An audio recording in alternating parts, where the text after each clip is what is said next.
ఈరోజు బాన్సువాడ నియోజకవర్గంలో ముఖ్య కార్యకర్తల సన్నాహక సమావేశానికి రావడం జరిగింది. దాంతోపాటు మరి బాన్సువాడను బంగారువాడగా చేస్తూ దాదాపు 10 నుంచి 12,000 కోట్ల పైచిలకు అభివృద్ధి కోసం మనము నిధులు ఇక్కడ గత 10 సంవత్సరాల్లో ఖర్చు చేయడం జరిగింది. అయినా సరే మరి ఇక్కడ పోచారం శ్రీనివాస్ రెడ్డి గారు ప్రజలను వదిలి మరి అధికారం కోసం పార్టీ మారడం జరిగింది. సరే మరి కేసీఆర్ గారు ఏం చేశారు బాన్సువాడలో అని చూపిద్దాం తెలంగాణ ప్రజలకు ఇవ్వాలని ఈ పర్టికులర్ మంజీరా నది మీద కట్టినటువంటి చెక్ డ్యామ్ దగ్గరకు వచ్చినాం. ఇట్లాంటివి ఈ నియోజకవర్గంలో 4 చెక్ డ్యామ్లు కట్టినారు. దాంతో ఒకటి హ్యాండ్ షేక్ చెక్ డ్యామ్స్ లాగా 4 చెక్ డ్యామ్స్ కట్టడంతో ఈ ప్రాంతం అంతా కూడా సస్యశ్యామలం అవ్వడం, ఇక్కడ జల వనరులు, నీటి ఊట, మరి వాటర్ టేబుల్ పెరగడం, దాంతో అద్భుతంగా పంటలు పండడం అనేది మనం చూస్తూ ఉన్నాం. తెలంగాణకు కేసీఆర్ గారు ఇట్లాంటి శాశ్వతంగా నిలబడిపోయేటటువంటి పనులను చేయడం జరిగింది. దూరదృష్టితో కూడినటువంటి పనులను చేయడం జరిగింది. అది చూపించడానికే పర్టికులర్గా ఇవాళ ఇక్కడికి రావడం జరిగింది.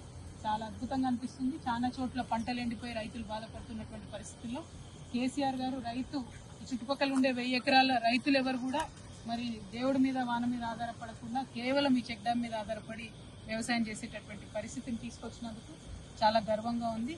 Thank you. జై తెలంగాణ, జై కేసీఆర్.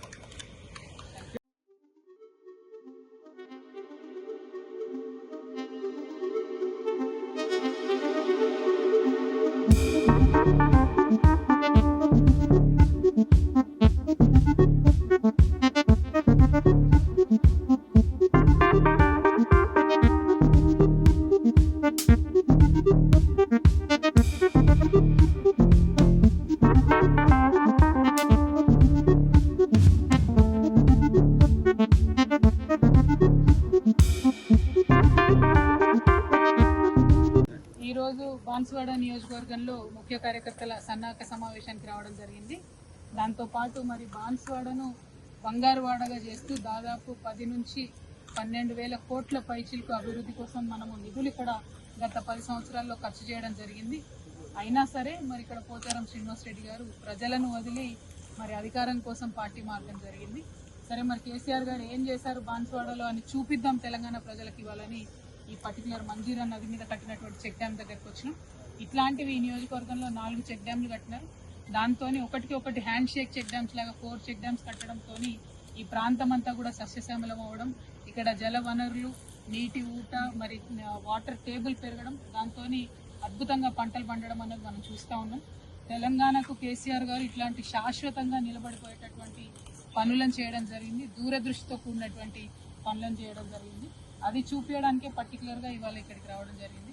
చాలా అద్భుతంగా అనిపిస్తుంది. చాలా చోట్ల పంటలు ఎండిపోయి రైతులు బాధపడుతున్నటువంటి పరిస్థితుల్లో కేసీఆర్ గారు రైతు చుట్టుపక్కల ఉండే 1000 ఎకరాల రైతులు ఎవరు కూడా మరి దేవుడి మీద వాన మీద ఆధారపడకుండా కేవలం ఈ చెక్ డ్యామ్ మీద ఆధారపడి వ్యవసాయం చేసేటటువంటి పరిస్థితిని తీసుకొచ్చినందుకు చాలా గర్వంగా ఉంది.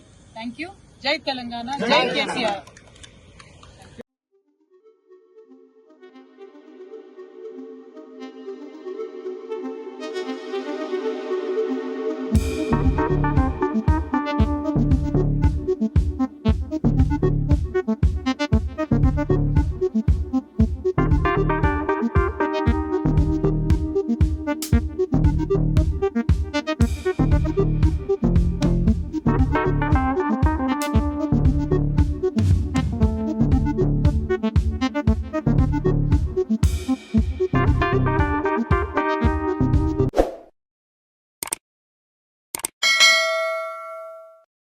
Hi friends, thank you for watching this video.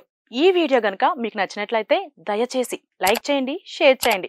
ముఖ్యంగా మా ఛానల్ 24/7 న్యూస్ టీవీని సబ్స్క్రైబ్ చేసుకోండి. ఆ తర్వాత మీ విలువైన అభిప్రాయాల్ని, మార్పులు, చేర్పులు, కావాల్సిన వీడియో ఏమన్నా ఉంటే మన వీడియో కింద కామెంట్ సెక్షన్లో కామెంట్ రూపంలో తెలియజేయండి. నమస్కారం, సాయిదంచిక మాట్లాడుతున్నాను. ప్లీజ్ సబ్స్క్రైబ్, షేర్, లైక్ చేయండి 24/7 టీవీ ఛానల్. హాయ్ నమస్తే, నేను మీ Sonia Akula. Please subscribe to 24/7 news TV. Hi అండి, అందరికీ నమస్తే. నేను Mankota Prasad. Please do subscribe 24/7 news TV. Political, entertainment and infotainment updates కోసం like, share, subscribe 24/7 news TV.